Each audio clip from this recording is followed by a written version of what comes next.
Welcome to another edition of Islanders Insider. I'm Stephen King, coming to you from the locker room once again. Today we're talking basketball with head coaches Willis Wilson of Islander men's basketball and Royce Chadwick, head coach of Islanders women's basketball. We'll also have a feature today featuring men's basketball on their amazing trip to Italy. That's coming up a little bit later here in the show. Right now we are joined by the head coach of Islander men's basketball to talk about, well, his home opener. Coach Willis Wilson, how are you doing, sir? I'm doing great. Coach, team took the court for the first time. This past Friday, and a nice win over Houston Tillotson. Good opportunity, pick up a win in front of a good crowd. I know they had to be very eager to play. What was the locker room like before the game, and what was the locker room like after the game? Well, I think there's a lot of anticipation. Guys were eager to get on the floor. We haven't played anybody in exhibitions or scrimmage games up to this point other than ourselves, and so to be able to suit up in front of a crowd and play against another opponent, our guys were pretty excited, pretty jacked. We had a good week of practice leading into the game, and guys were more than ready to play. We came out with a sense of urgency, got off to a really good start. You ask about the post-game atmosphere in the locker room. It was very positive. Guys were excited about winning, excited about getting the program off on the right foot, and I think all in all we did the things that we were supposed to do going into that ball game and coming out of it. That's good. Now, once the game got underway, it was very interesting as I'm observing from press row. The team had a certain look in their eye, and what I mean by that is, it was very confident, very focused. What I saw was the look of an experienced team, and I haven't seen that in a while because that's not been our luxury. Well, I don't know if you'd call it an experienced team, but I think it was a hungry team. It was definitely a team that felt like we needed to come out and establish ourselves, not just for that opponent, but for this season. The manner in which we do things, our level of execution, our attention to details, those were all things that showed up. That hunger part, I think, is really important. The confidence, I think, is going to grow. I do think we're a much more confident team than we were a year ago, but as we gain experience, I really expect to see the confidence in this basketball team soar. Truly what I believe the most dominant player on the court appeared to be, in my opinion, Zane Knowles. Now, Zane, 12 points, 18 boards. He seems to have taken his game, his fitness, and his attitude to a whole other level. Well, and that was one of the things that was exciting about our summer tour. We had a chance to see Zane. Zane had a 30-point-plus game and approached those same numbers in rebounds when we were in Italy. And so to see him carry that over, it's really exciting as a coach. And I think his teammates were really happy for him. But again, it goes back to confidence. When you see that, it breeds confidence in everybody. And the feedback that he was able to get was really encouraging, and to see him keep his focus to be able to do it every minute that he was on the floor in that basketball game is a positive step for us moving forward. There's no doubt. Now, I mentioned John Jordan just a moment ago. He is your first team Southland Conference preseason selection at the point guard position. 21 points, 6 boards, 6 assists, 3 steals. Not a bad day's work. Not a bad day's work at all. John got us off to a really good start. I thought his intensity on the defensive side as well as the offensive side was really high. And that's really important for him to set the tone for a basketball team. That's something that in the past he's been one of those guys that kind of feels his way and kind of figures out what the flow of the game is going to be. But this was a game where he came out and really asserted himself early on. We need him to do that night in and night out for this team to be as successful as we think we can be and to play to the level that we think we can play it. And I know one of the points of emphasis you've put upon John is, to be aggressive and get to the lane or get to the foul line. 17 free throw attempts last night. Yeah, some of that is a reflection of the way the officials are calling the game this year, some modifications with the rules. But the other part of it, John is more assertive. He's more aggressive. He has command of the ball. He has command of the team. And to see him position himself to get to the free throw line while still getting guys involved is just exciting to see. I'm an excited guy today. I'm sure you are. Now, in regard to John, he logs a lot of minutes, there's no doubt. Last season led the team and led the conference in minutes per game. Now, are you looking at, maybe to attempt to bring his minutes down, especially early in the season, considering the long grind we have ahead? Well, I think a lot of guys' minutes have to be, let me rephrase, I think everybody's minutes have to be more balanced than what we've seen in the past. In John's case in particular, he's been a yeoman. He's logged a ton of minutes, as you touched on. For a sophomore to lead a league in minutes played, it's one thing to lead the team, but to lead the league in minutes played as a sophomore, that's really significant.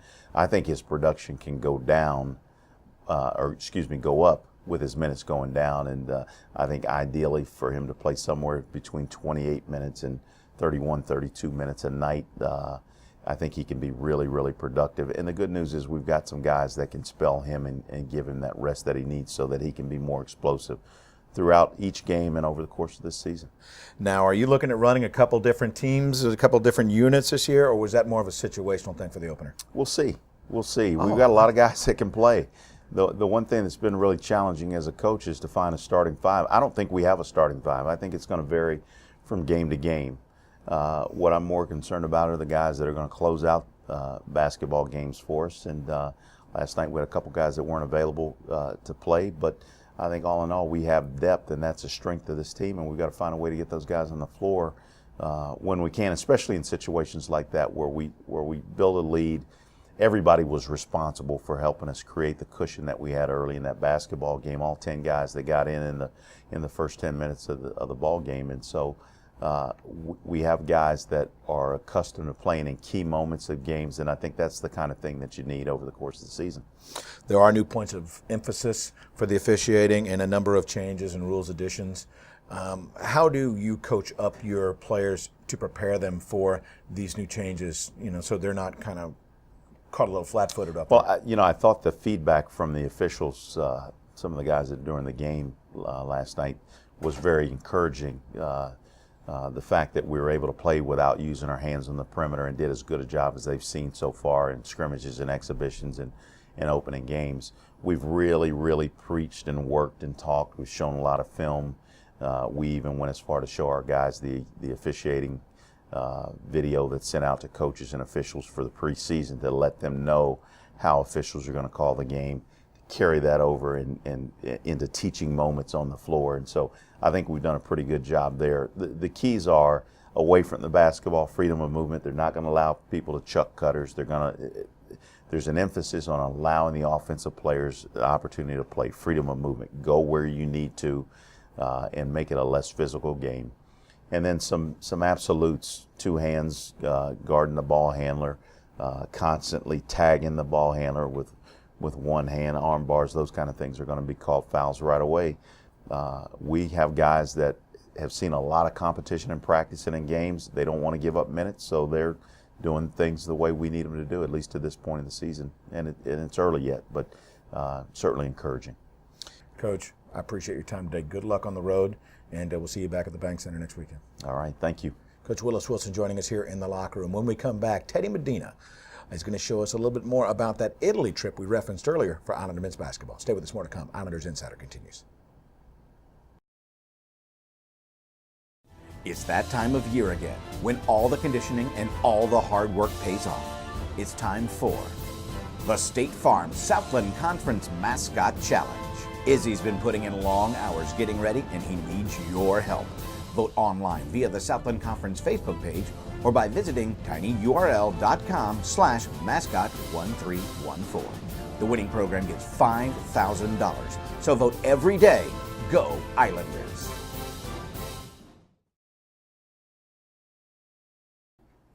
Welcome back to Islanders Insider.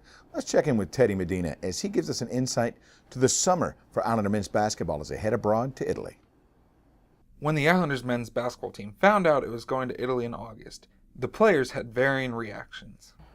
Well, once it was confirmed that we were going to Italy, I was very excited. I'd never traveled overseas before, and I know all the history that's occurred in Italy, and I have family from Italy as well that grew up outside of Sicily. I was actually, I wouldn't say I was excited, but I didn't feel as excited as when we actually were like a week away from going to Italy. But I knew it was a great experience that I was going to experience. I was surprised. I didn't think he said we were going to do something, but I didn't know to what extent, and you know that's pretty much the biggest extent there is. The trip made a lasting impression on the team, with many players making memories that they will have for a lifetime. Probably going to the Coliseum. I think that's a big thing. Being over here in America, something like that, there's nothing 2,000 years old over here in America. And as I said before, I'm a big history geek, so that was really, I don't know, awing to me. I would say the most amazing experience was going to Vatican City, and just kind of the aura of the whole, I guess it's its own country, but it was just, I was kind of speechless trying to describe it, but it was definitely the most memorable experience for me. Oh, I had to go see the Statue of David. Just seeing that one and the other ones that Michelangelo carved. I felt like it was just a great experience because you see him so much on TV or see so many pictures, but just seeing it in person, it's just completely different. It gave the team a chance to start practicing earlier in summer and work on building team chemistry and cohesion. Oh yeah, I felt like it helped a lot because, I felt like the 10 practices beforehand, it gave us we were a fairly new team, it gave us a little chemistry, and then being out there on as well, but even more off the court, you really had nobody else to hang with, phones didn't work, so you had to interact with each other, and I felt like that helped us a lot going into season. It didn't directly resemble a college game, but it was very similar in a lot of aspects. You know, you get to run different sets. Once again, you build chemistry through playing games, playing together, and having that opportunity in Italy, I think is going to be something that's going to pay off big time for us during the season. The players were treated like celebrities by their new fans, a pleasant surprise for many of them. It was nice. It was nice. After games, they wanted autographs. They liked to take pictures with us. And, you know, it just made you feel good. It just made you feel like you were doing the right thing. And they were like taking pictures with us and hugging us and stuff, and they were just so excited. And you're like, you really feel like a superstar. Like they know, like they've been watching you or something like that. And it was really interesting.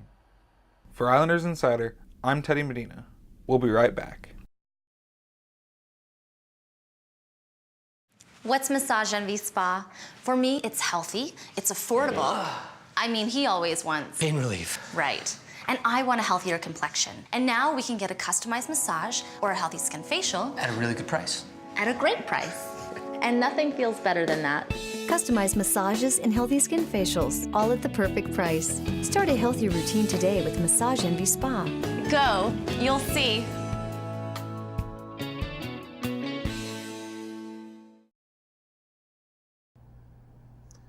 Welcome back to Islanders Insider once again as we come to you from the locker room today. Time to talk some women's basketball with head coach Royce Chadwick. Coach, how you doing? I'm good, Stephen. How are you? Doing really well. 3 games under your belt, an exhibition win over Texas A&M International, and then a split in the Emerald Beach Islanders Classic. Now, your squad knocked off a feisty, tough Western Illinois team in the semifinal, and then unfortunately a 3-point loss to Fairfield in the final. I know for the fans, it was great to see competitive fire back again on the floor in Island women's basketball. Well, a huge thank you to Emerald Beach Hotel for sponsoring our tournament and allowing us to open at home. I think that's huge for a new team like we have. Secondly, we had the overtime win on Friday night. Our players were extremely excited, and then we came up 3 points short the next night. So, you know, we're 1 possession away from being 0-2 and 1 possession away from being 2-0 and being champions. So we're knocking on the door. We overcame a lot of adversity. Our team is trying to mesh. A lot of new players out there. I think when the game was on the line on Saturday night, we had 2 freshmen and 3 newcomers on the court at that time. And we were, you know, unable to mesh together and get the job done. But we feel like we've got a lot of potential, and we just got to get better. So how do you evaluate what you saw from them, especially players like Shaw, who's in their first year with your program, a senior transfer? Well, she's rusty. You know, I mean, she hasn't played an organized basketball game in about 16 months. So she's in a situation where she has to work the rust off. But we had a lot of flashes. Ashley Darley flashed some brilliance. Taryn Gregory had some runs where she was big time. So we have that going. We just got to develop some consistency now. We have to bring it every possession, and you have to fight through the bad possessions, and we got to be consistent as a basketball team. And hopefully we're working toward that 1% per day. So we'll be better by March. Jasmine Shaw needed to knock off some of the rust. Well, she averaged 21 points per game in 2 games, so she did a fairly decent job. You're saying it could and should get better. Well, she had 8 turnovers in the first game. You know, she had 20 points, but you're a coach. You see everything. You're right. she didn't have the total package, and Jazz is a better player than that. And you know, her father is her biggest critic. And I asked Jazz on Saturday, I said, "What'd your dad say about the game on Friday?" Because he actually watched it on the internet, and she said he asked me if I knew how to play the game anymore. And that's her father is a huge basketball fan, and I think he didn't look at the 20 points she had. He looked at the 8 turnovers. So she really cut those down the next night. Yeah, pretty true. That's the way you have to look at it, I suppose. Now, guard play does appear to be, though, the early strength of this team. Would you agree with that? Absolutely. Our guards played exceptionally well. We got to get some forwards and post players to join them, and we got to get some. We have to get a lot better in the paint. I think that going back to the low post game and getting better in the paint, I think post game conversation you and I had was the concern that we really didn't get to the free throw line from our forwards. Our forwards weren't getting to the line; they weren't aggressive. And what do you do to combat that in practice? Well, I think, you know, one thing you can look at is, are your posts and forwards getting baskets? And that's kind of misleading, because there are a ton of things you can do as a big girl to help a basketball team win. You can set a screen that leads to a basket. We had 9 of those. We have 40 field goals, and only 9 times did we screen somebody open where they got a field goal. So we have to get some screens leading to a basket. We gave up 20 offensive rebounds, and you can keep your girl off the boards and get that offensive rebound. There are a lot of things that our big players need to do that are just fundamental things that we have to work on every day in practice, where we can improve, where we can make a contribution. You don't necessarily have to make a contribution that you had 36 points, but you can make a contribution to our basketball team in a lot of ways, and we got to work on that. Let me ask you this, and I don't mean to take you back to a tough moment here, but down 3, minute 21 remaining, Fairfield center, 6'2". She's a Mid-American Athletic Conference preseason first-teamer. She steps behind the arc and then takes a 3-point shot. Unfortunately, she makes that 3-point shot. But in retrospect, were you happy with your defense forcing them into a difficult shot as the shot clock was winding down? On that possession, we played adequate defense. We made them make a big-time shot. You got a senior there that is their team leader that steps up and says, "I got this, and I will knock this down." We had exactly the same scenario the night before to win a basketball game. I mean, we're at 50 seconds, and they go ahead. We come down, we run a play for our senior. She hits a big 3 to put us up by 2. So, you know, we were able to stand toe-to-toe with the people in our tournament and duke it out. Unfortunately, in that possession, their senior hit a shot that we couldn't match, and she did a great job. She is a big-time player, and they're going to win a lot of basketball games because of her. There's no doubt. Now, Western Illinois beat UAB in the consolation final. Tight game as well, no doubt. What were your overall thoughts on the tournament and the competitive nature of all the teams that competed? Well, I felt good about our team in that I thought we competed. I thought that we were a play or 2 away from going out there and winning our own tournament. I asked Brandy Huff, I said, "Brandy, have you ever played in a tournament at home?" And she said, "Yeah, we had it when I was a freshman and a sophomore." And I said, "Really, how'd you do?" She goes, "I've never played in a championship game in our own tournament." I said, "Well, you're going to get that chance tonight." So we're making strides. Rome wasn't built in a day. We're making strides in the right direction. We haven't cut any corners to get there quickly. We have done everything the right way, and it's just we're gonna have to fight through some adversity. But I think we earned a lot of respect from the teams that were here. I spoke with their coaches after the game, and he said, "My goodness," he said, "Coach, from what you showed on tape last year to where you all are this year," he said, "it's night and day." And I agree. I think it's a completely different team, and we'll only get better as we go. No doubt. Now, when you experience a game from the sidelines and then you watch it on film, obviously you might see 2 different things. What are the type of things you pick up in the film room that you may not have the opportunity to experience from the sideline? Well, we're looking for improvement, and there are times when I'll watch a game live and I'll go home and, grade it and look at it from a different perspective. And the thing that I saw on our Saturday night game was our blockout situation. We were in the wrong place a lot of times, and that's why we missed the blockouts, why we gave up so many offensive rebounds. Our cover in our zone wasn't really good. We have to get down and we have to cover better. So we're going to break those things down and go 2-on-2s and 3-on-3s and get that figured out. the one thing I felt good about was the competition level. I felt that the teams were a little better than I thought they were going to be, and UAB, plays in Conference USA, which when you rate leagues, their league should be a higher ranked league than anybody else that was here. They go home 0-2. So I feel good about where we were with the competition that we played. No doubt. Now, Southern Utah is next on tap for you folks Thursday night at the Dugan Wellness Center. They had a good start. They knocked off Boise State to open up their season. And have you had much opportunity to look ahead at a scout like that? And also, in that game, what improvements are you looking for from your team? Well, first of all, you're talking about Southern Utah team is putting up 90 every night.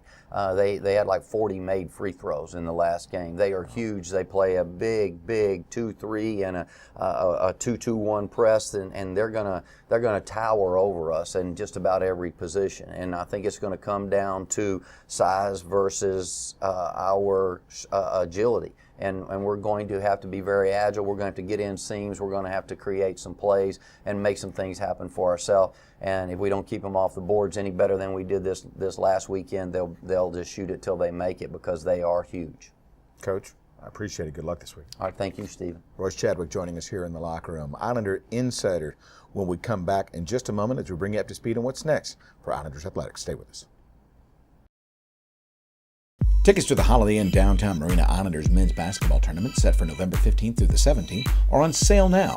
Ticket packages for the 3-day tournament featuring Tennessee Tech, IPFW, and Texas Pan American start as low as $20 for island seating, $40 for sideline seating.